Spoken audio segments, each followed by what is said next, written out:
This isn't just basketball. This is the NBA playoffs. And with William Hill Sportsbook, you can dial up the playoff intensity from the palm of your hand. Just download the William Hill mobile app, and your first bet of up to $500 is risk-free using promo code RadioRF. New users only. Must be 21 years or older and present in Virginia to bet. Paid and free bets. Terms and conditions apply. Gambling problem? Call, text, or chat our confidential and toll-free helpline at 1-888-532-3500. William Hill Sportsbook, proud partner of the NBA. Let's make it interesting. 15 minutes could save you 15% or more. My dad used to say that. Sure, yeah. It's from Geico. Yeah, whenever I would ask my dad for life advice, he'd sit me down and say, son, 15 minutes could save you 15% or more. And look at me now, a well-adjusted adult with a drawer full of plastic bags I'll never use. Okay, I'm confused. Was your dad a licensed Geico agent? Nah, he was just a real good dad. Geico. 15 minutes could save you 15% or more. Paranormal Dimensions is a regular feature on Mondays on the Paranormal UK radio network. Any opinions or comments made by any guest are their own, and they do not necessarily reflect any of the presenters or network's opinions. It all began with an incident which occurred in 1947. On the afternoon of June 24th of that year, Kenneth Arnold made the first report on flying saucers. On this day, Arnold took off from Chehalis, Washington, and flew toward the Rainier Plateau at an elevation between 9,000 and 10,000 feet. Over Mineral, Washington, he observed a formation of very bright objects to the north. He radioed ahead that they appeared to be close to the mountaintops and traveling at tremendous speed. Arnold counted 9 objects in echelon formation. He observed that they had no tails and described them as saucer-shaped objects.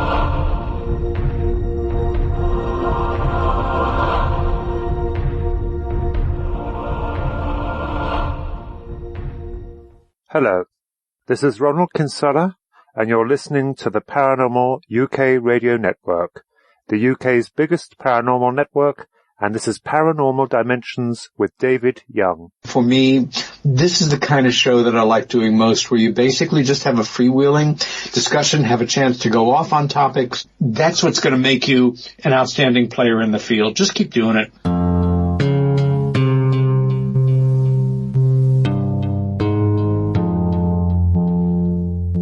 Hello and welcome to the show. Thank you for that introduction, Ronald, and thank you for those kind words, Peter Robbins. And of course, Ronald Kinsella and Philip Kinsella are today's amazing guests, and actually 2 of my favourite people on the planet. Before we bring Philip and Ronald on, I'd like to say thank you for the messages that come in. If you would like to contact me at any time, my email address is davidyoung2qn@yahoo.co.uk. That's davidyoung2qn@yahoo.co.uk. Okay, let's get right into the show and introduce Philip Kinsella and Ronald Kinsella, collectively known as Twin Souls. Hello, Philip and Ronald. Welcome to the show. Hello, David. This is Philip. How are you? Hello, Philip. And you, Ronald, are you still... Yeah, this is me as well. Hello, David. How are you? I'm fine, thank you. I think we ought to explain to our listeners.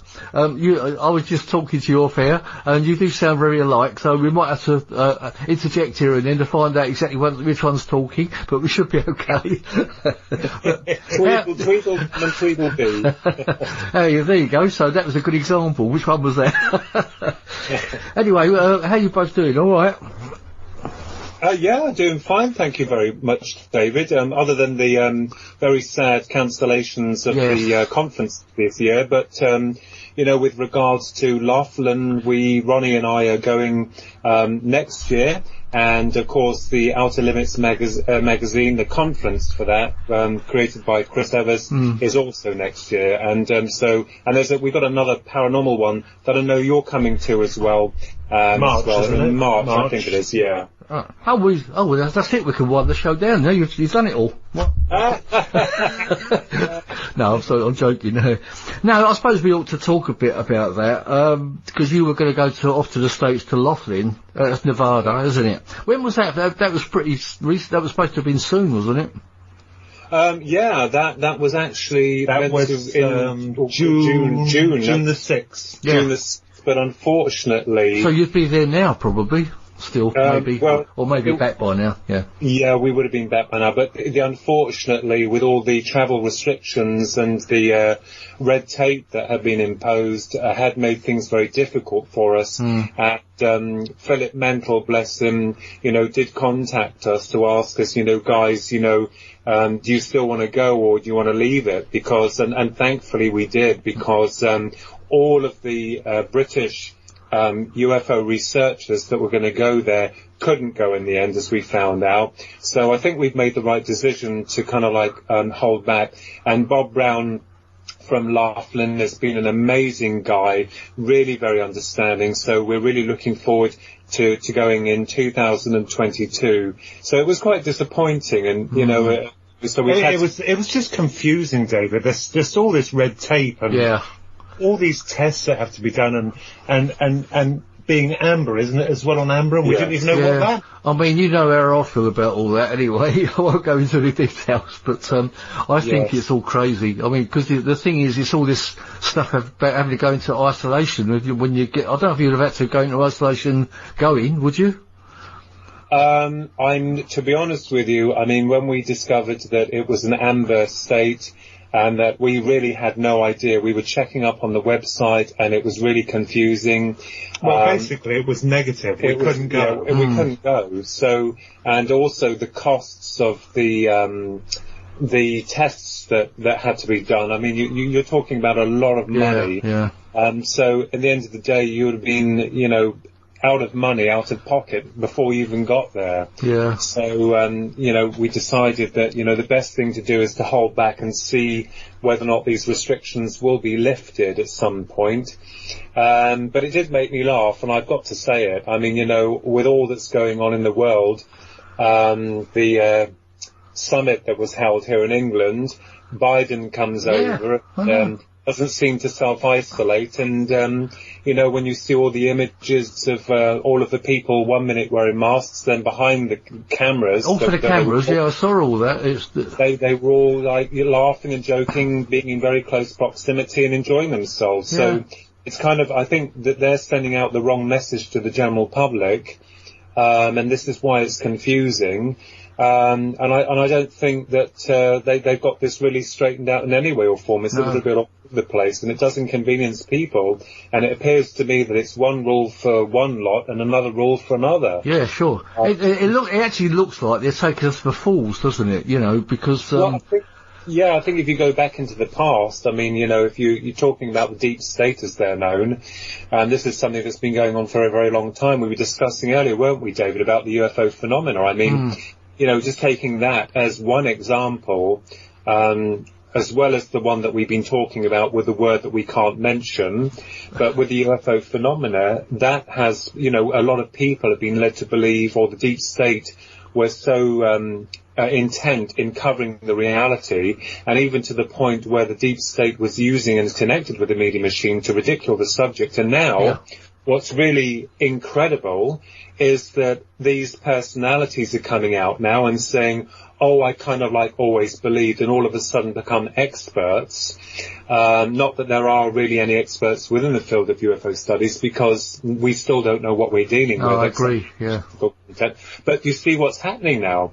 And I even said to Ronnie, look at all these people coming out now, and it's almost as if they think that the general public, the sheeple, as it were, or they call us the herd, have been asleep for all these decades. And all of a sudden, look, there could be a possibility that these things are real. And notice how now the media is turning on its side. So it depends what's going to be released on the 25th of this month.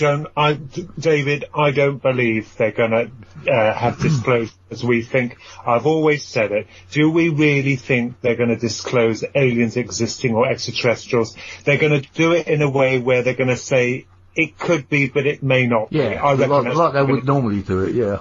Yeah, it's like playing safe. It's like you were saying about the gathering of the leaders at that summit. You know, it is a case of... Or should we say so-called leaders, yeah.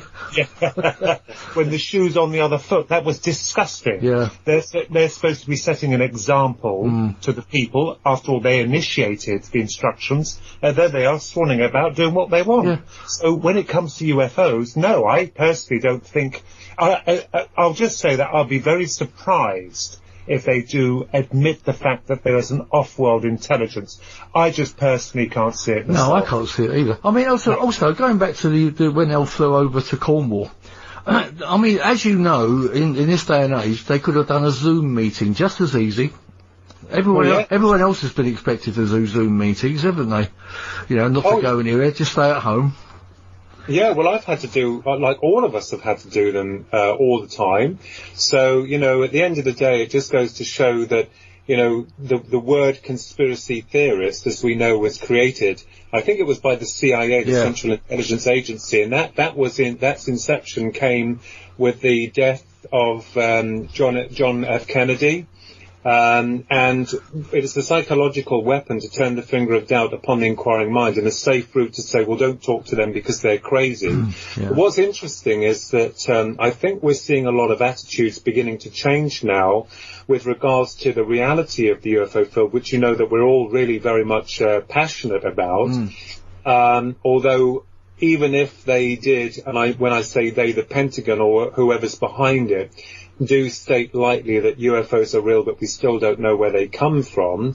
There's going to be a lot more digging questions from people, especially researchers, asking, well, what do you know? And again, because of conspiracy theory, it appears to me that the deep state needs that conspiracy to cover their conspiracy. So my argument has always been, who's playing whom in this game of charades? So even if they did come forward with whatever they need to announce, doesn't necessarily mean to say that the people, or certainly researchers, because they're really passionate and driving this, will believe what's being told to them. So it's a case of devil's advocate, isn't it, David? Absolutely. I mean, I feel they often make a big story to cover up something else that's going on.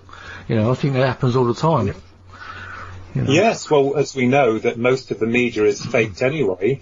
The thing is that I can't, if they announce that UFOs are real, which I find very hard to believe, it goes to show they've been lying for decades, haven't they? Yeah. Because they're covering it up. So why now? Why? I don't understand why this disclosure is coming out now. Well, the thing is, Ronnie, UFOs have got to be real, otherwise why would they have been researching them all these years anyway? Yes. You know, it's just the fact that, what are UFOs? You know, are they foreign aeroplanes that are flying into our own airspaces and US airspaces?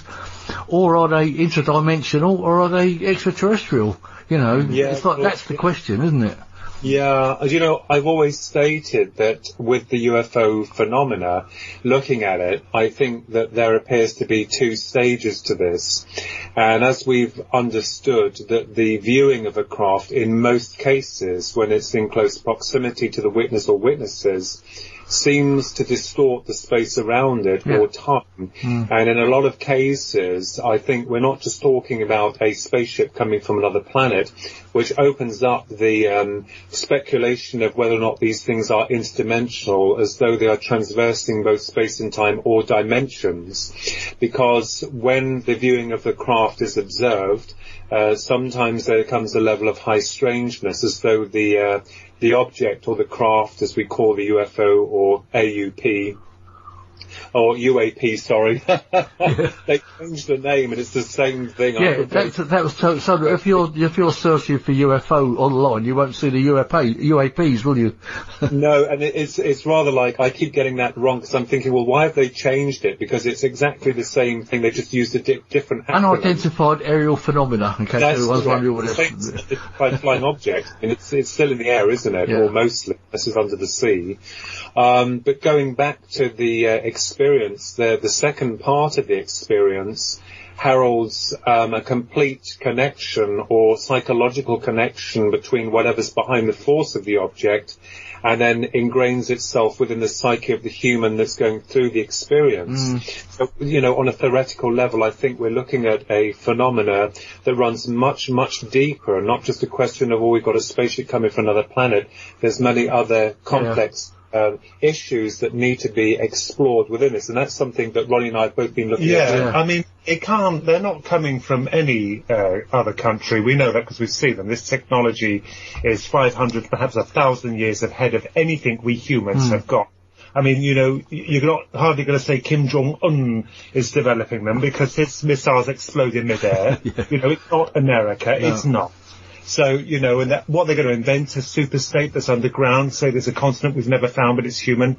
I don't see this working very well, David. I don't see any good to come from it at all. And disclosure, well, not being funny, but the system or the governments, they continuously lie to us. So how can we trust any narrative coming from them or from the CIA or the FBI or whatever? How can we trust it, I think trust is being shattered across the world at an enormous level.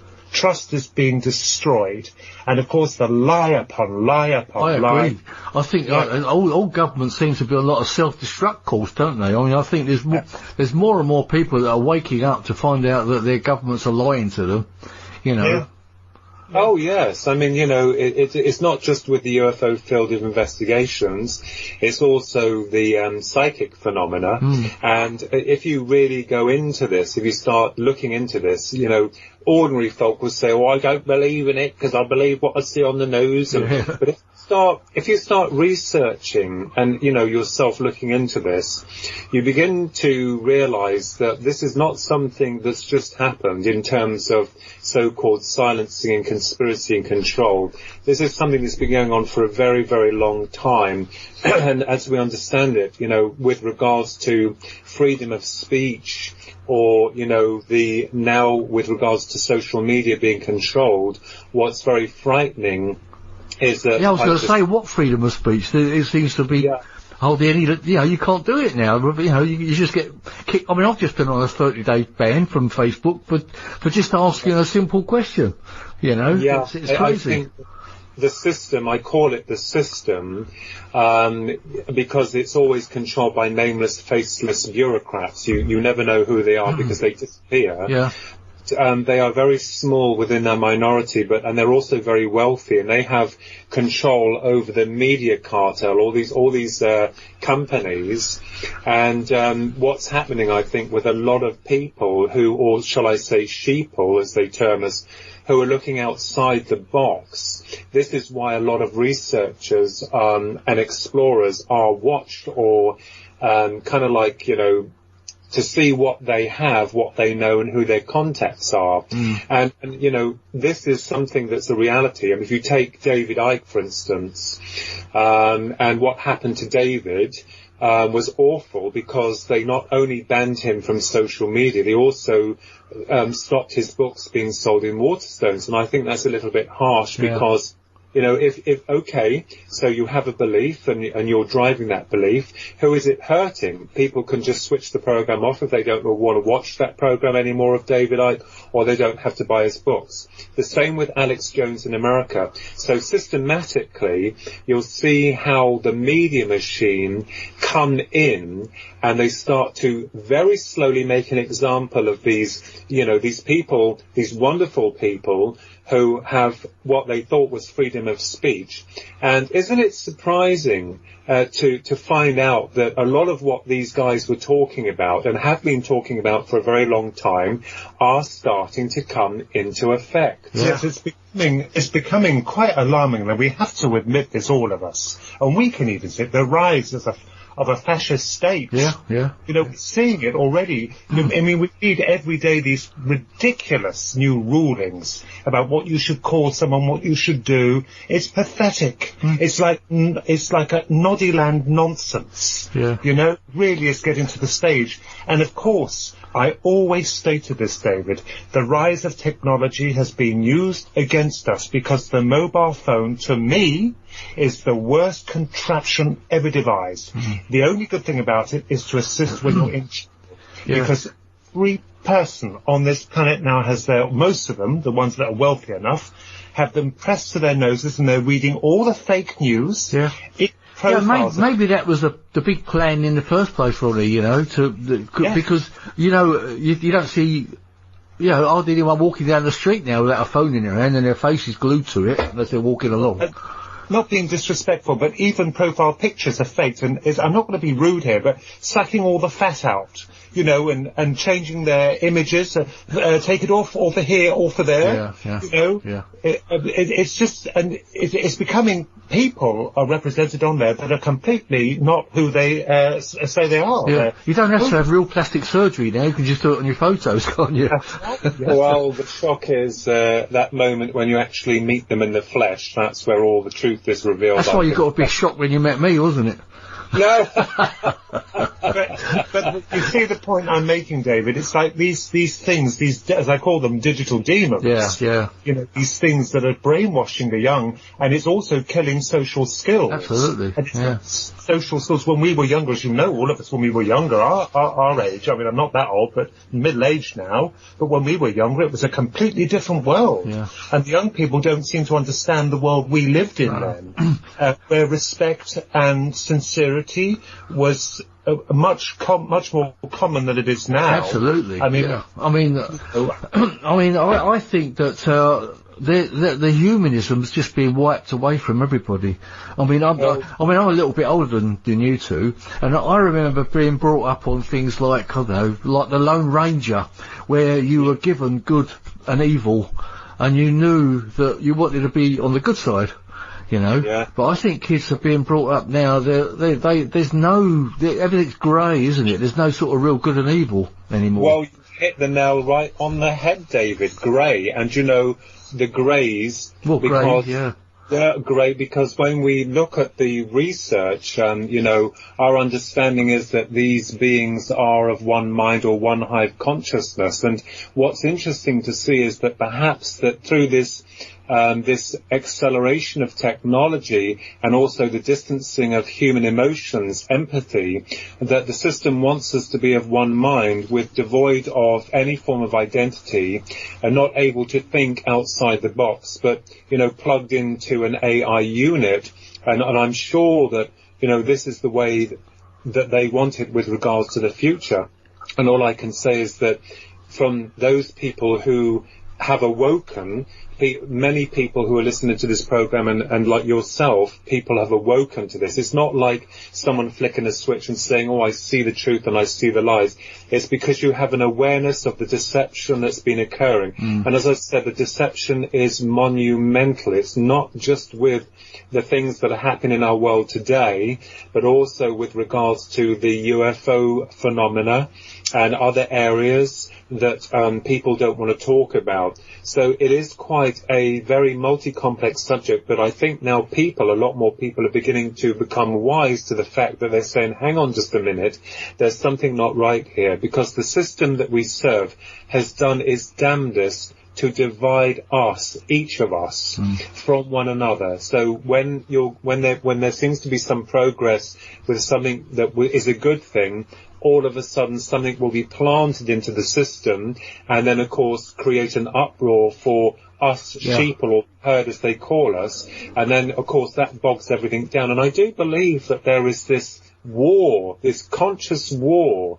where the system wants us, subjugated into this, murky, horrible, massive confusion, and those people who are trying to rise above that confusion, it's almost like you can see things in a new light. So I really do understand how people feel and how frustrating this is. I mean, don't get me wrong, it's really exciting to know that, you know, to see what the Pentagon will release, or whoever's behind this will release. It gives us hope in the at least of them to acknowledge that these things are real, and that will at least serve us a new platform to carry on with, you know, going forward.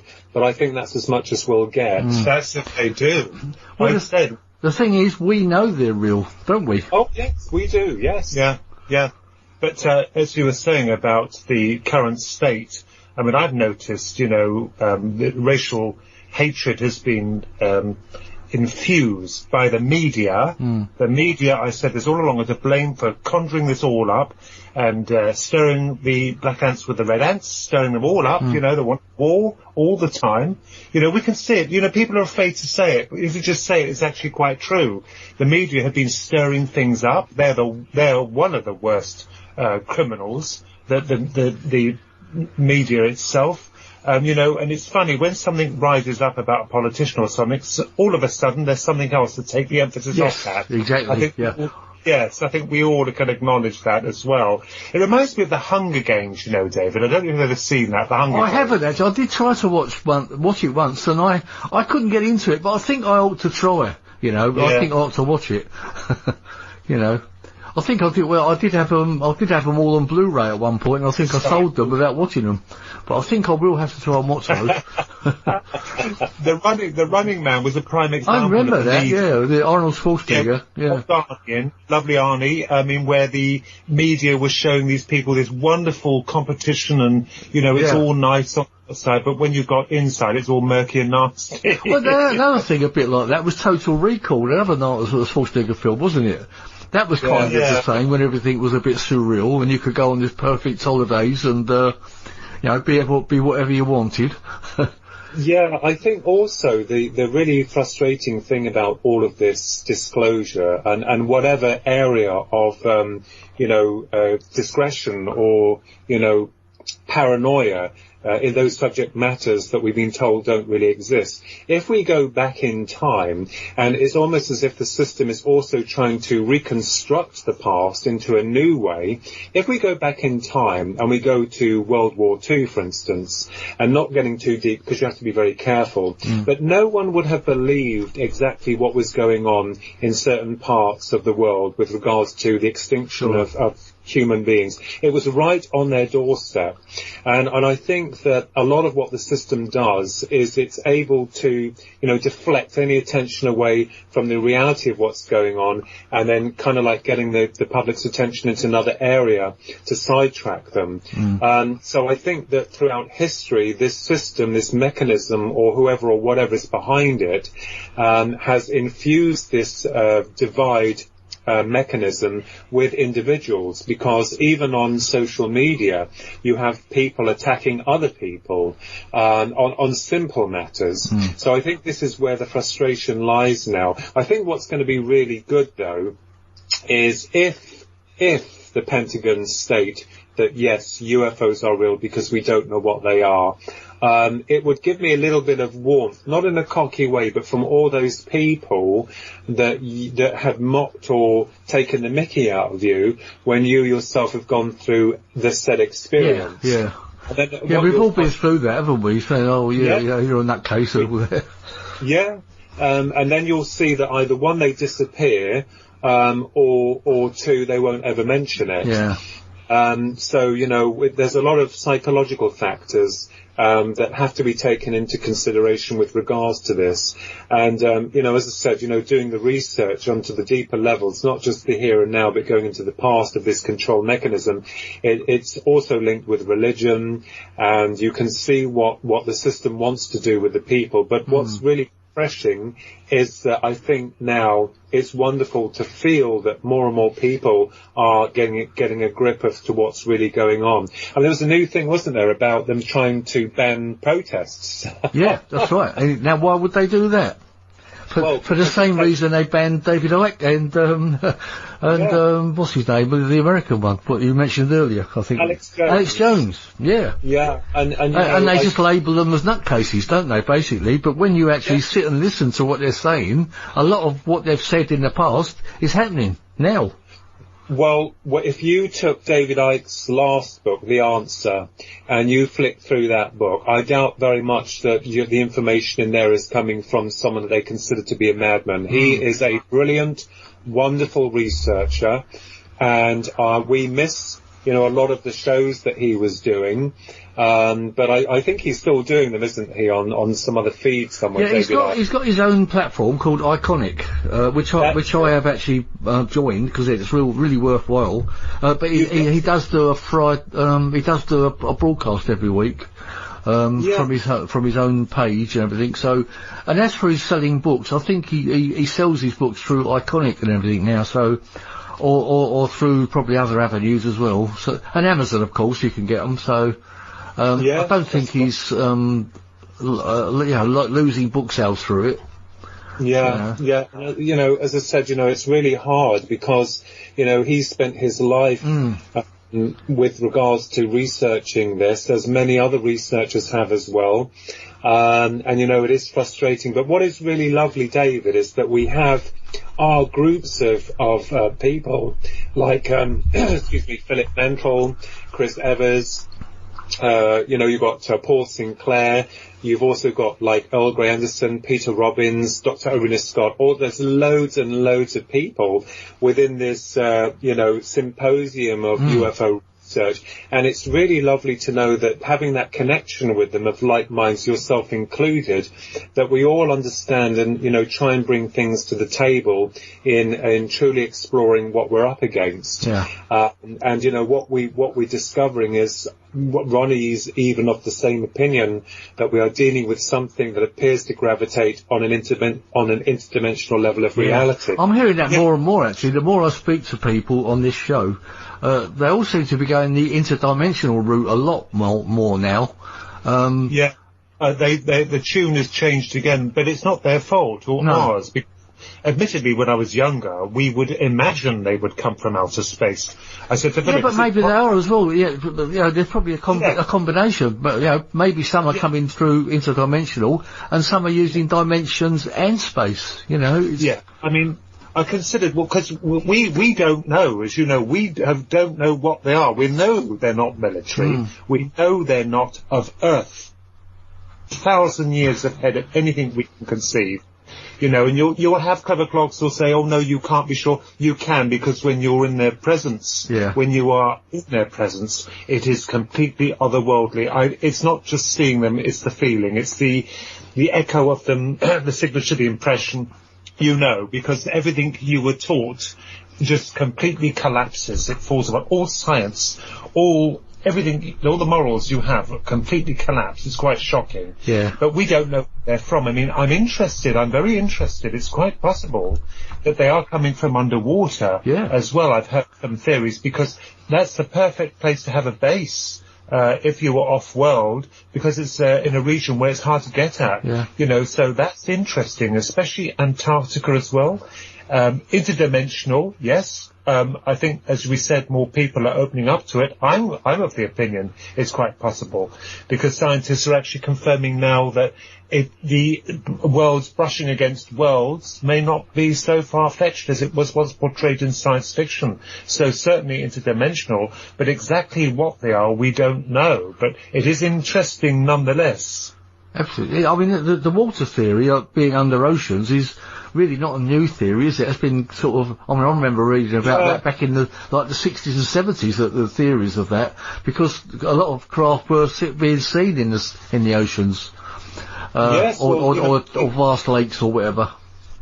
Yeah, we had a friend, and he was a great guy, and he was in the Navy. And he explained to us that he had seen, when he was on the vessel of one of these ships, a UFO coming out of the sea.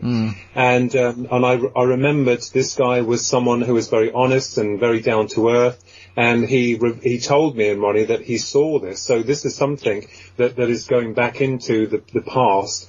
And was it a flying saucer? Yeah, it was like a disc. Yeah, it was a disc. It was like a flying saucer. That's what he said, wasn't it? And also that, the interdimensional hypothesis, I think, is very interesting through our study and analysis of that. Because the UFOs, the last ones that we had been privy to seeing on the 9th of April 2016 at 11:15 at night was witnessed by many other people, and yet nothing came out in the press about it. But when you are in the presence of these objects, there were 3 of them. They were huge, and they were hovering over our house.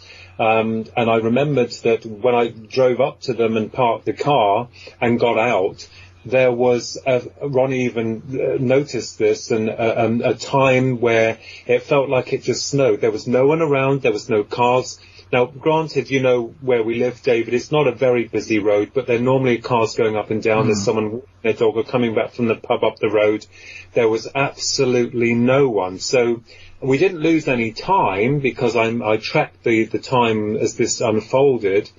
But, what's interesting is that they had come from the village of Marston Mortain where our niece was driving. And to cut a long story short, we'd been at meal and that Charlie drove back with her mother and we drove back afterwards, and Charlie filmed them on their way and was trying to contact me at the moment they were hovering stationary above us.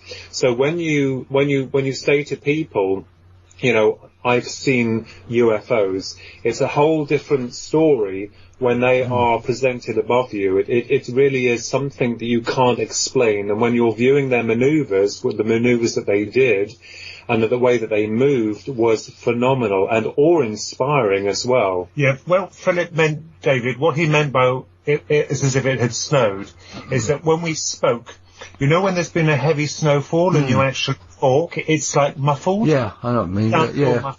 So we gathered that what these things were doing, we were like contained in a kind of electromagnetic or some kind of bubble where, once you're in that, they can somehow stop time, not in a mechanical sense, but not by your watches, because I have a mechanical watch, but in a physical sense, they can somehow slow it down or stop it. Yeah. The point of it is that road is always busy. It doesn't matter what time it is you're having.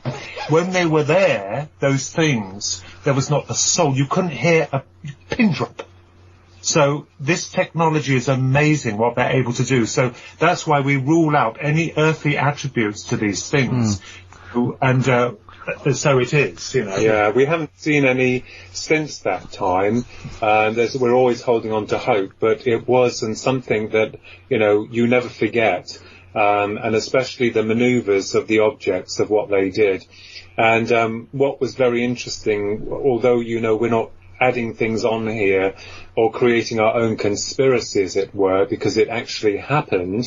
But on the 10th of April, the very next night, we had a visit from a helicopter that was flying very low over the top of our house, going round in circles. And when we got out to see what the ruckus was, the helicopter was facing, because my brother and I went out to the garden to have a look, and was facing down so that you could see the 2 pilots in the cockpit, and it was manoeuvring around in a circle 3 times before it went off. And it wasn't a black helicopter like a military helicopter.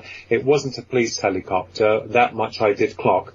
But it just always seems to come with a level of high strangeness. And could it be, if anyone reported it, like, whoever it was, they would just be told, oh, it was the helicopters, because some people, thank God we record everything now, some people can get mixed up and say, oh, there were some helicopters. I did, I mean, I don't know. It just really is bizarre. And Dr. Arena Scott in America, as you know, she's written quite a number of UFO books. Yeah, she's been on this show, actually, a few shows, probably about over a year or so ago. Yeah, worked at Battelle and under the flying disc banner of Philip Mental's publishing house. I mean, she's had helicopters over her place, and she lives in a very remote area. So, I think a lot of people, for, reasons unknown, are being tracked or monitored, and it doesn't make you special unique. It just proves that, you're being monitored. I'll tell you something. Where I used to live at in Suffolk, in Cherry Trees, we used to get a helicopter circling over us, and I used to say to Jill, I'm sure they're watching me, Maybe they were. But these spheres, this is what they were, and they were quite low when we saw them, David. And they're about 90 foot up. They weren't small, they were quite visible, they were quite low. But I said to Philip, and I maintained this as well in the book I've just released, is the fact that I made reference to them being perhaps like the Foo Fighters, that used to tell the Second World War aircraft, dogfights and things. The pilots reportedly seeing these strange spheres following them. So is it possible we're seeing that these are what they are? In a manner, and are they, as I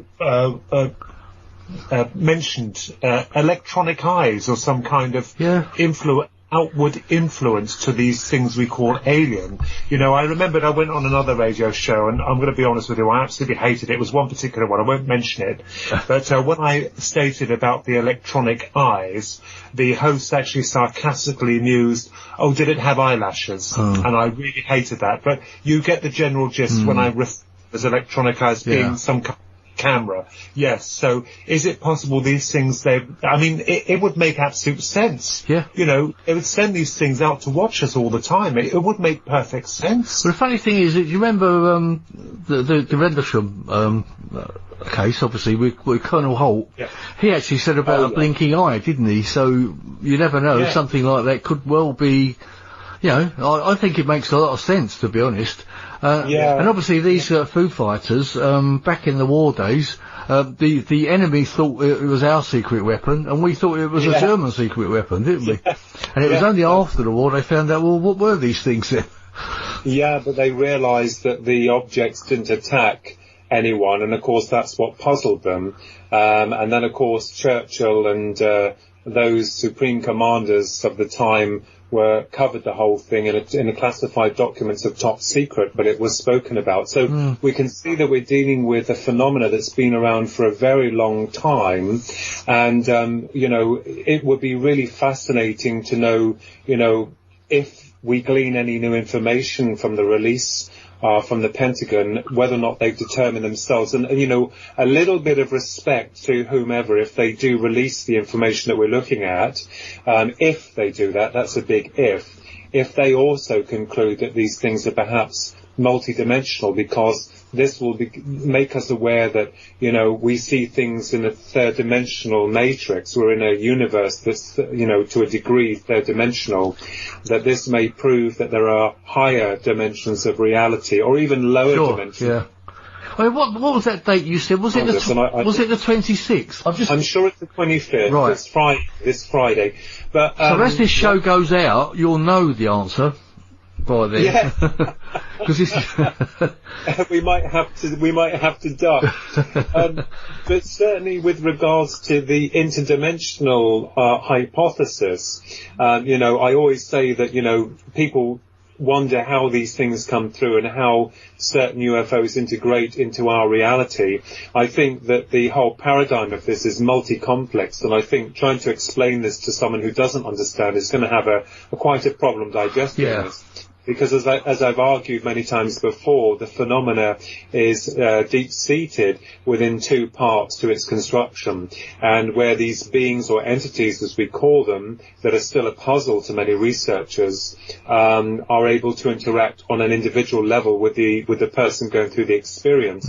And this is why, going back to Betty and Barney Hill, they had what they termed was a physical experience, and then the actual abduction came through in dream state, as though the entities behind it had submerged the encounter deep within the human psyche. So I think it's going to be a little bit frightening if they say, yes, UFOs are real, they're here, but hey, we've got some badass aliens out there who can abduct you and put you through these things.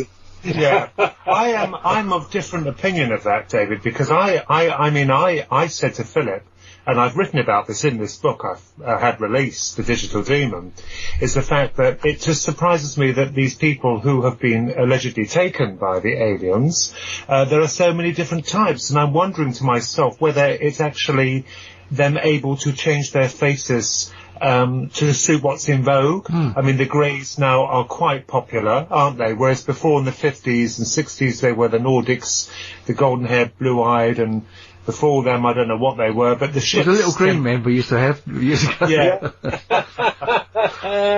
Little green men, you're alien. Yeah, you don't hear too much about those nowadays, do you? Yeah, but the ships as well. I mean, when you look at the classic discs, the flying saucers, and they changed the more common triangular ships, it just seems to be changing. And is this something to do with what they feel we should see or how we can interpret them?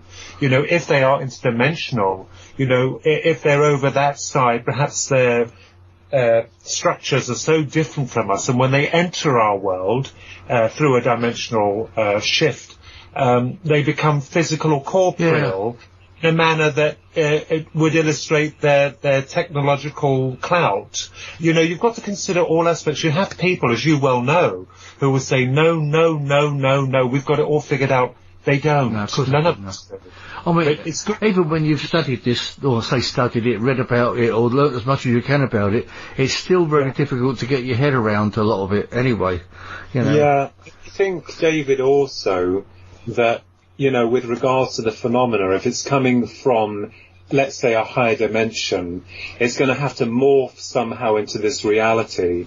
And I think it's possible, even conceivable, to assume that perhaps the phenomena uses the energy that we have to infuse with its energy. I've always argued that, you know, we bring things into reality through the mind that we can't see, and think of the human brain as like the mobile phone network system. You've got the physical hardware, and you've got the signals that you can't see, and those signals are attached to the hardware, work through the hardware, and then decipher the information from the higher spatial state of reality into this one so that you can understand. So it's possible to assume that these energies or forces that are operating outside of our third dimensional matrix are somehow lowering themselves into our vibrational reality, and then of course accommodating them into this material matrix. I mean, we don't know, but fashioning themselves into a mechanism of sorts just when they enter this realm. Yeah. I mean, things need bodies to move around in the physical sense, the three-dimensional world. Yeah.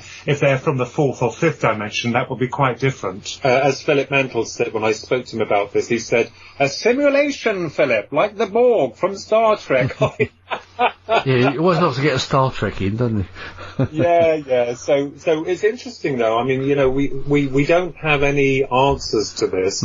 We just have theoretical content to try to understand why it's so multifaceted, and why it comes in varied forms. And this is something that's kind of like a little bit of a problem. Either we have a complete highway of alien beings out there that are very elusive, but they all seem to be coming to the Earth system.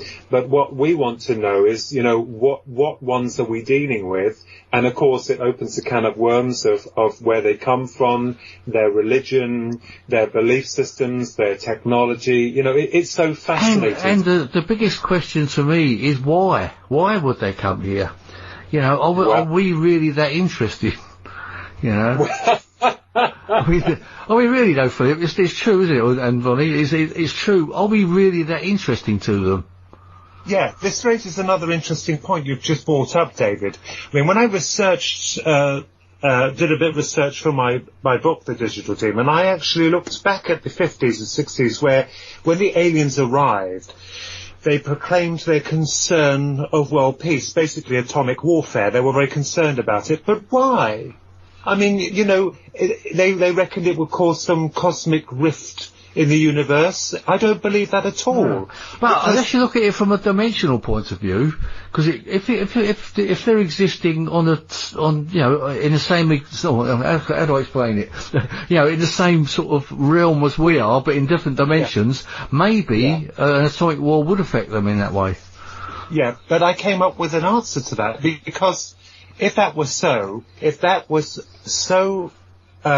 prominent, they would have disabled them themselves. Well, that was known. Then we built more, they disable them again, we can't build them, a slap on the hand, we just leave it. They didn't.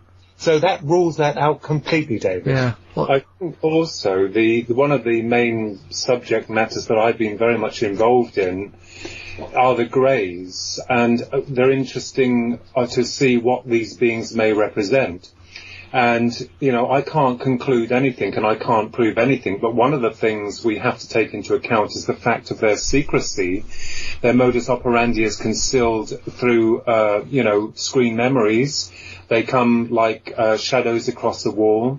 And this may be why we're not able to have any form of physical proof of their existence, because they operate outside our time-space continuum, and that they somehow hijack the conscious or psychic internet, as I call it. So, looking at the subject matter in a very complex form with regards to one species, we call species because that's all we can label them with, are the greys. And I know people have their own ideas about they're this or they're that. Well, we really don't know, but if we look deep into the research, then we begin to find that there does appear in some cases a more sinister reason of what do these beings want, and this is to do with replication. So if we clone ourselves, which I believe the greys themselves have done, this also opens up another area of contemplation with regards to the soul, consciousness, creation, and all these types of things. And I think within ufology, a lot of the subject matter has been condensed into a small box without opening it and looking into the widest spectrum of what we could be possibly dealing with. Yeah, like a jigsaw puzzle. There's many pieces, and trying to put them together to form a picture. But there are people out there who don't want to do that. They're tunnel vision. They're just going to hold on to their piece and say, no, this is it. We need a lot of pieces put together. And that's what I love about it, Dave. It's very what's the word? Multi-complex. Multi-complex, but you have to look at every aspect. It's possible that the aliens did visit the people, but they lied to them, deceived them about atomic warfare. Yeah. God knows. But we have to consider every aspect of it, Perhaps the people believe this is what they were seeing. There's so much to it. It's very deep. Well, going back to what they're going to be releasing from the Pentagon, now, I've heard quite a few people say they're going to fake an alien invasion. How do you feel about that? Well, to be honest with you, this is really quite worrying, because when you start to feed something into the social media, people then get it into their minds there's going to be a fake alien invasion. And if there was a real alien invasion, how would the individual determine whether or not it is a faked one or the real one? See, this is exactly the problem that we have. So, I'm not saying there's going to be an alien invasion. I'm not going to say there's going to be a faked alien invasion, but it's the perfect camouflage. Once